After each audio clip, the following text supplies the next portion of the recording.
وہ شخص جس نے 950 سال ایک قوم میں گزارے اور دعوت توحید کا کام کیا، اس کے باوجود گنتی کے 78 یا 80 کے قریب لوگ ان پہ ایمان لے کر آئے۔ اور جب اتنی لمبی دعوت و تبلیغ کا کام کوئی شخص کر چکا ہو تو وہ جسٹیفائی ہے کہ وہ اینڈ پہ پھر اللہ تعالیٰ سے عذاب مانگے کہ اے اللہ، جو تیرا وعدہ ہے کہ تو اپنے پیغمبروں اور ان کے ماننے والوں کو بچائے گا اور ان کے مخالفین کو تباہ و برباد کرے گا، تو اب وہ وقت آ گیا ہے کہ میں نے ان کو ہر اعتبار سے دعوت و تبلیغ کا کام کر کے سچائی ان پہ واضح کر دی ہے۔ اس کے باوجود ان لوگوں نے سچائی قبول نہیں کی، لہٰذا انہیں تباہ و برباد کر دیا جائے۔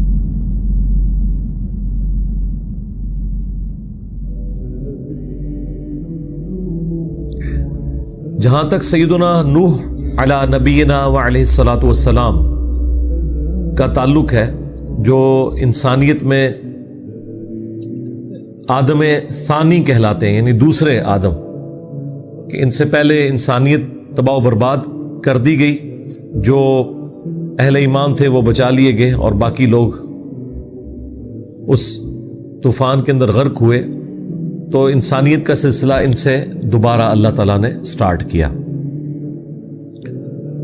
نوح علیہ السلام کے حالات زندگی قرآن حکیم میں بہت زیادہ صورتوں میں آئے ہیں۔ سورۃ الاعراف کے اندر بھی خود نوح نام کے اوپر بھی ایک سورت موجود ہے، سورہ یونس کے اندر بھی ذکر گزر چکا ہے، اور کئی ایک صورتوں میں بھی آئے گا، لیکن سب سے زیادہ تفصیلی حالات قرآن حکیم میں سیدنا نوح علی نبینا و علیہ الصلاۃ والسلام کے جس صورت میں آئے ہیں وہ یہی صورت ہے۔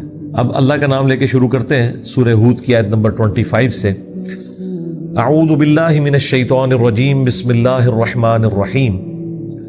وَلَقَدْ أَرْسَلْنَا نُوحًا إِلَىٰ قَوْمِهِ، اور بے شک ہم نے بھیجا نوح علیہ السلام کو ان کی قوم کی طرف،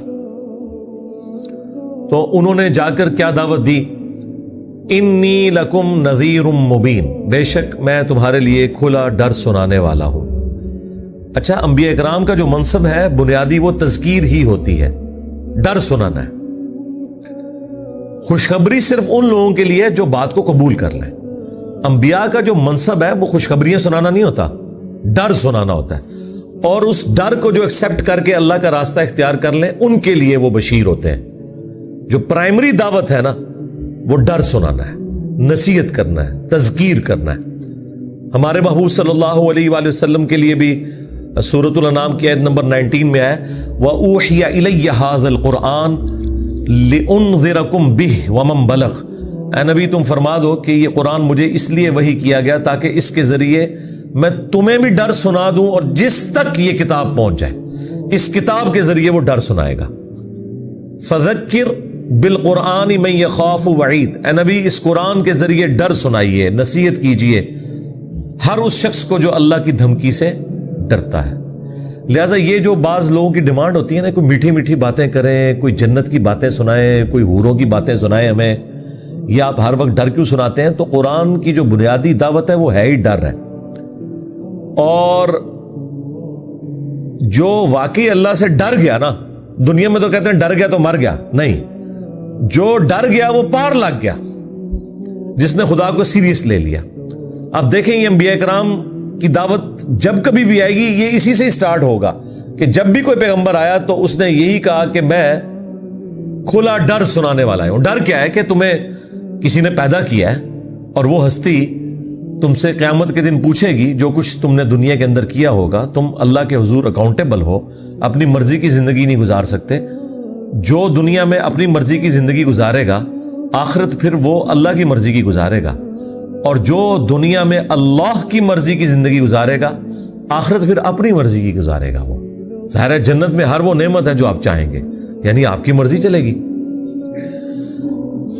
اللہ تعبدوا الا اللہ، اور یہ کہ تم کسی کی عبادت نہ کرو سوائے اس اللہ کے۔ وہی یعنی ڈر سنانے میں اول چیز جو ہے وہ عقیدہ توحید ہے، اور توحید میں بھی صرف یہ توحید نہیں کہ اللہ کو ماننا ہے، اللہ کی بھی ماننی ہے۔ یا یہ الفاظ ہے اللہ تعبدوا الا اللہ، کہ مت پوجو کسی کو سوائے اس کے. تو اللہ کی عبادت کرنی ہے، یعنی اللہ کو بھی ماننا ہے اور اللہ کی بھی ماننی ہے. وَلَقَدْ بَعَثْنَا فِي كُلِّ أُمَّةٍ رَسُولًا أَنِ اعْبُدُوا اللَّهَ وَاجْتَنِبُوا الطَّاغُوتَ. یہ سورۃ النحل کی آیت نمبر 36 ہے. بے شک ہم نے ہر امت میں کوئی نہ کوئی رسول بھیجا اس بنیادی دعوت کے ساتھ کہ عبادت اللہ کی کرنی ہے اور طاغوت کی نفی کرنی ہے. تو اللہ کی عبادت کرنی ہے، اور عبادت کی ڈیفینیشن ہے ٹوٹل اوبیڈینس. حقوق اللہ، حقوق العباد، یہ سب کے سب جو پورا دین ہے. حلال و حرام کا فرق کرنا، اللہ کی طرف سے جو احکامات ہیں ان کی پیروی کرنا، جن چیزوں سے خدا نے منع کیا ہے اس سے رک جانا، یہ ہے اللہ کی عبادت. عبادت کا مطلب صرف نماز پڑھنا نہیں ہے، نظر و نیاز کرنا نہیں ہے، بلکہ ٹوٹل اوبیڈینس، یہ ہے عبادت. تو اللہ کو بھی ماننا ہے اور اللہ کی بھی ماننی ہے. انی اخاف علیکم عذاب یوم علیم. بے شک مجھے تو خوف ہے تم پر کہ بڑے دن کا عذاب تم پر آنے والا ہے. اس عذاب سے مراد وہ عذاب بھی ہے جو رسولوں کا انکار کرنے کے سبب دنیا میں ہی اللہ تعالیٰ دیتا ہے، اور اس سے مراد وہ بڑے دن یعنی قیامت کے دن کا عذاب بھی ہو سکتا ہے. یہی بات رسول اللہ صلی اللہ علیہ وآلہ وسلم کی مبارک زبان سے امت کی تعلیم کے لیے کہلوائی گئی 3 دفعہ، سورہ یونس میں، سورہ الانعام میں، سورہ الزمر میں. قل انی اخاف ان عصیت ربی عذاب یوم عظیم. اے نبی تم فرماؤ کہ میں خود اس بات سے خوف کھاتا ہوں کہ اگر میں نے بھی اپنے رب کی نافرمانی کی تو بڑے دن کا عذاب مجھے آ پکڑے گا، یعنی قیامت کے دن کا. تو یہ اصل میں یہ کہا جا رہا ہے کہ اگر نبی صلی اللہ علیہ وآلہ وسلم کو سینٹرڈ کر کے امت کو یہ دعوت دی جا رہی ہے تو امت سمجھ جائے کہ بابت شاہی کوئی نہیں. جو لوگ یہ دعویٰ کرتے ہیں کہ ہم اس وقت تک جنت میں نہیں جائیں گے جب تک کہ اپنے سارے مریدوں کو لے نہ جائیں اپنے ساتھ، اب یہ نہیں پتا کہاں لے کے جائیں گے، لیکن قرآن کی تعلیمات تو بالکل اس سے مختلف ہیں. بے شک میں خوف کھاتا ہوں تم پر اس بڑے دن کے عذاب کا. فقال الملأ الذین کفروا من قومہ. تو ان کی قوم میں سے جو سردار تھے کفر کرنے والے، وہ کہنے لگے ما نراک الا بشرا مثلنا، کہ اے نوح ہم تو نہیں دیکھتے مگر تمہیں اپنی ہی طرح کا ایک انسان. اور یہ کوئی بات غلط بھی نہیں وہ کہہ رہے تھے. یہاں پہ بعض لوگ ان آیات کو مس یوز کرتے ہیں اور یہ کہتے ہیں یہ دیکھو کافروں کا عقیدہ تھا نبی کو بشر کہنا. تو اگر یہ کافروں کا عقیدہ تھا تو اللہ تعالیٰ نے ان کے کفر کو واضح کیوں نہیں کیا کہ تم لوگ جھوٹ باندھ رہے ہو؟ ایسا تو کبھی نہیں ہوا. سورۃ الفرقان میں آیا کہ یہ کیسا نبی ہے، بازاروں میں چلتا بھی ہے، کھاتا پیتا بھی ہے. تو اس کے جواب میں تو یہ ہونا چاہیے تھا یہ کیا وابیوں والی باتیں کر رہے ہو؟ نہیں، اس کے جواب میں اللہ تعالیٰ نے فرمایا ہم نے کوئی ایسا رسول نہیں پہلے بھیجا جو کھانا نہ کھاتا ہو، جو بازاروں میں نہ چلتا ہو، اور نہ ہم نے ان کے جسم ایسے بنائے تھے کہ وہ ہمیشہ زندہ رہتے. تمام انبیاء کو بھی موت آ گئی. تو یہ ایک ایسی سچائی تھی جس کا ڈینائل قرآن میں نہیں آیا بلکہ اس کی تائید آئی.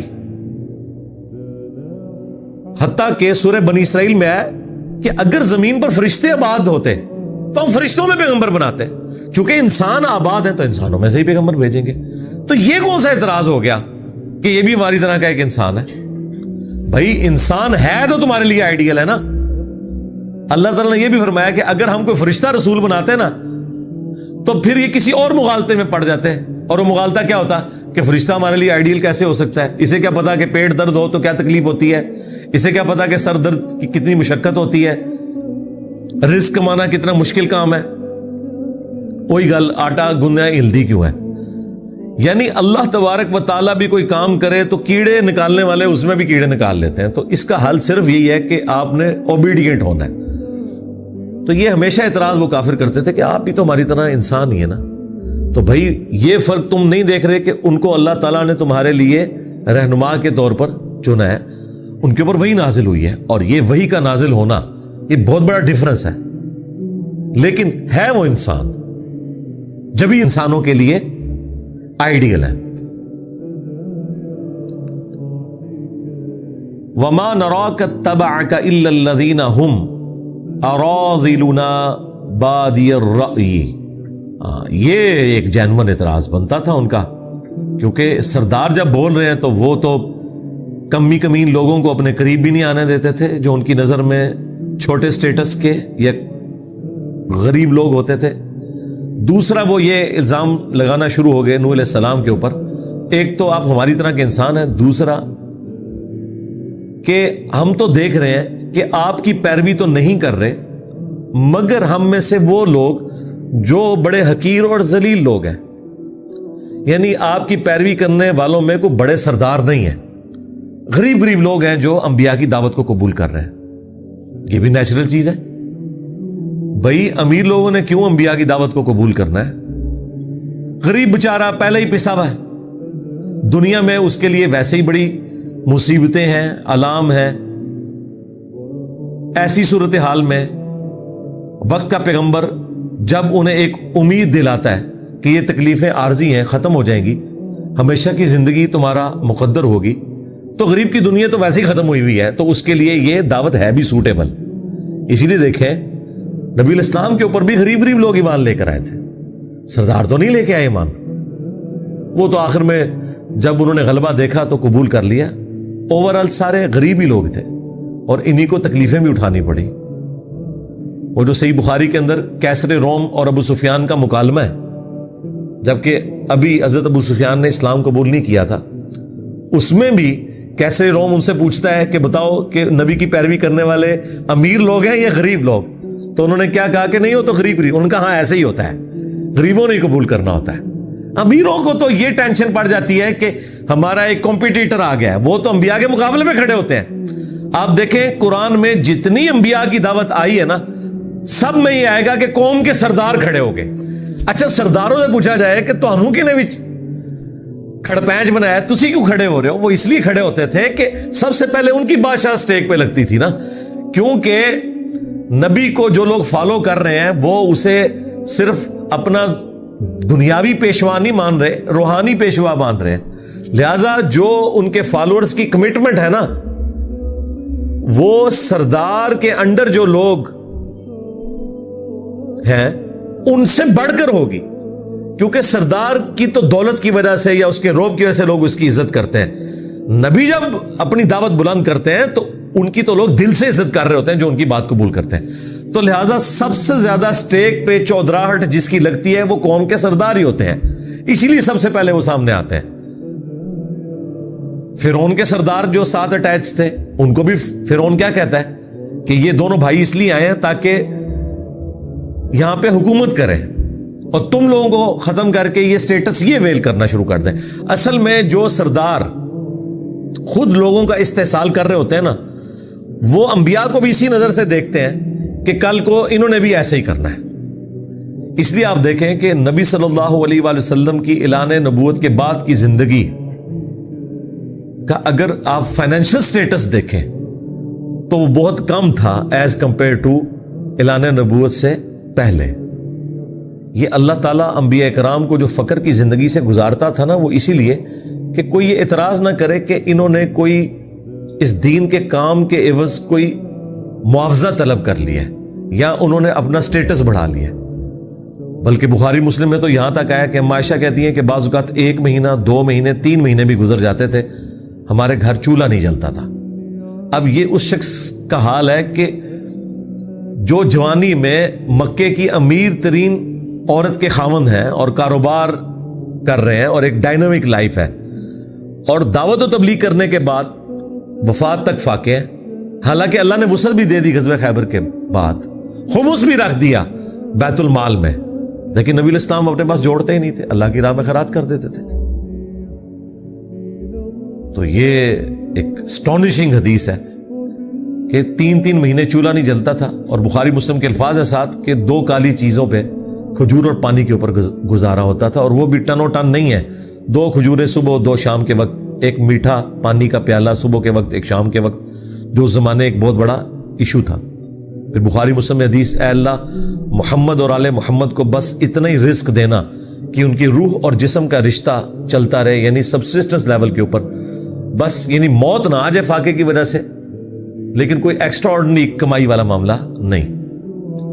کیونکہ جو دینی پیشوا ہے اگر وہ ایسی زندگی گزاریں جو امیر لوگوں کی زندگی ہے تو وہ کبھی بھی امتوں کے لیے رول ماڈل نہیں ہو سکتے، کیونکہ امتوں کی اکثریت تو غریب ہی ہونی ہے. تو غریبوں کے لیے رول ماڈل کس طرح ایسا شخص ہو سکتا ہے کہ جسے دنیا کی ہر فیسلٹی اویلیبل ہو؟ ورنہ تو غریب لوگ کہیں گے بھائی تمہیں تو اس تکلیف سے گزرنا ہی نہیں پڑا. اب نبی صلی اللہ علیہ وآلہ وسلم کو اپنی آئلی زندگی میں جو تکلیفیں اٹھانی پڑی، جو اپنے مخالفین سے تکلیف اٹھانی پڑی، جو آپ کو فائنینشیل کرائسس رہے، ان ساری چیزوں کے ہوتے ہوئے کوئی تان نہیں کر سکتا اس حوالے سے کہ آپ ہمارے لیے رول ماڈل کس طرح ہیں. تو یہ ایک ریزن ہوتی ہے.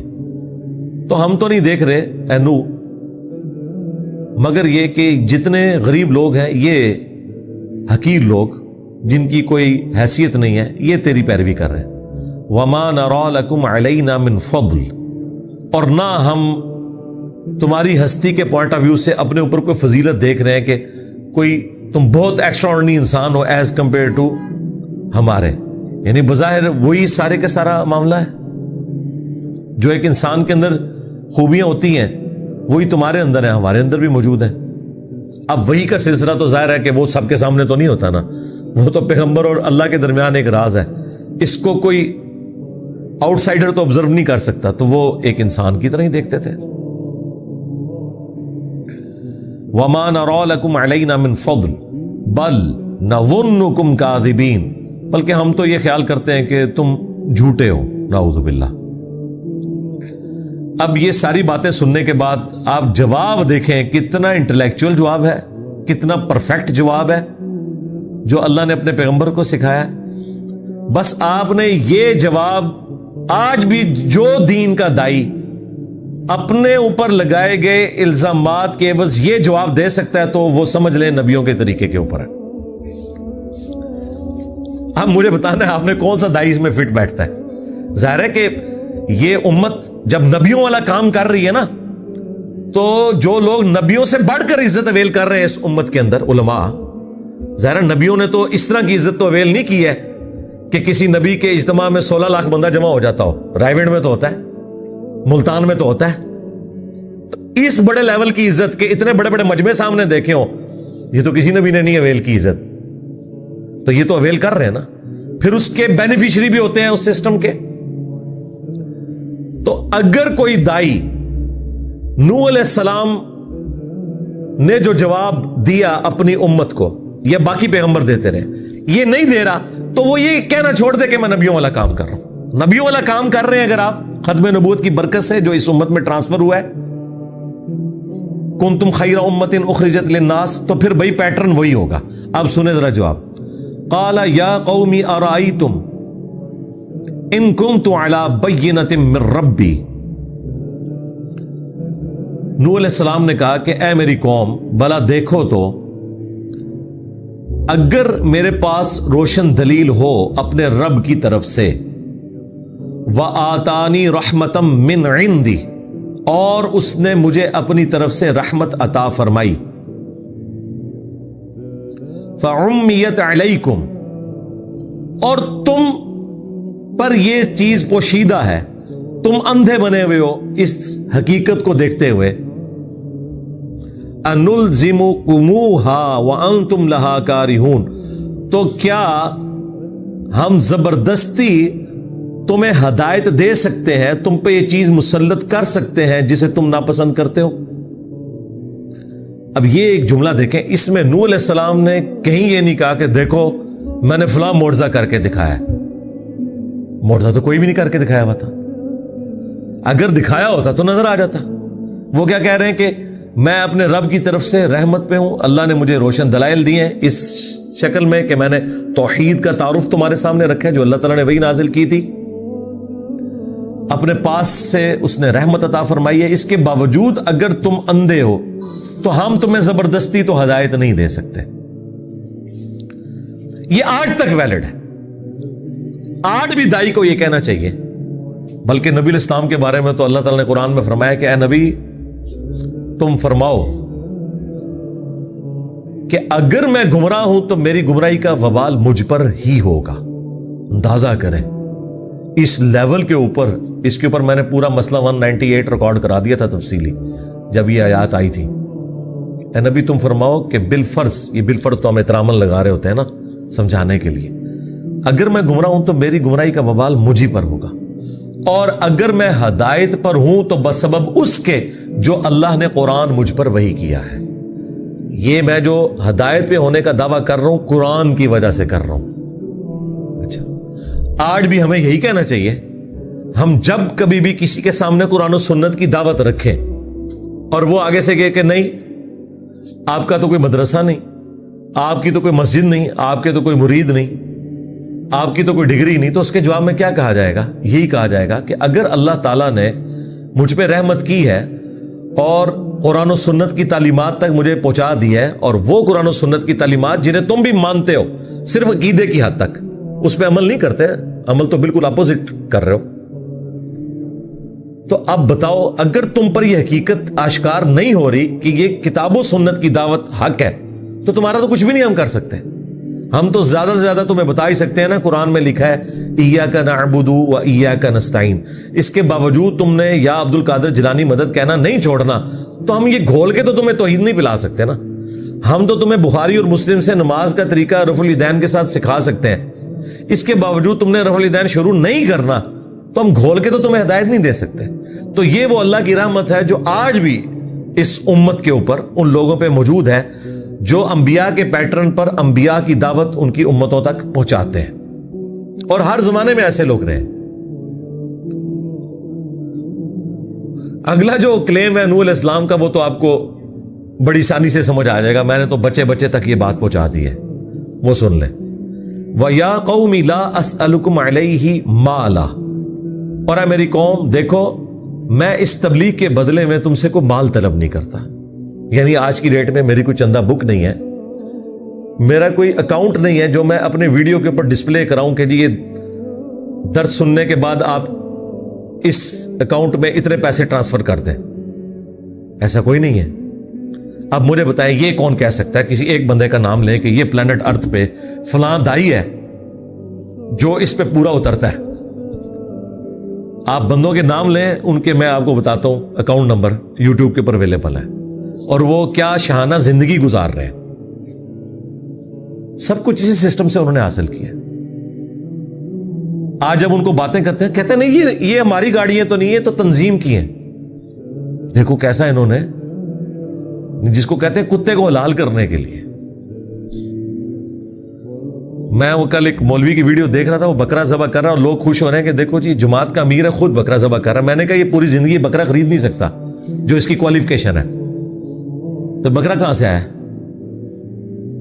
جن گاڑیوں میں یہ گھوم رہا ہے یہ پوری زندگی، اپنی پوری زندگی کی اپنے باپ کی تنخواہیں جمع کر کے نہیں خرید سکتا.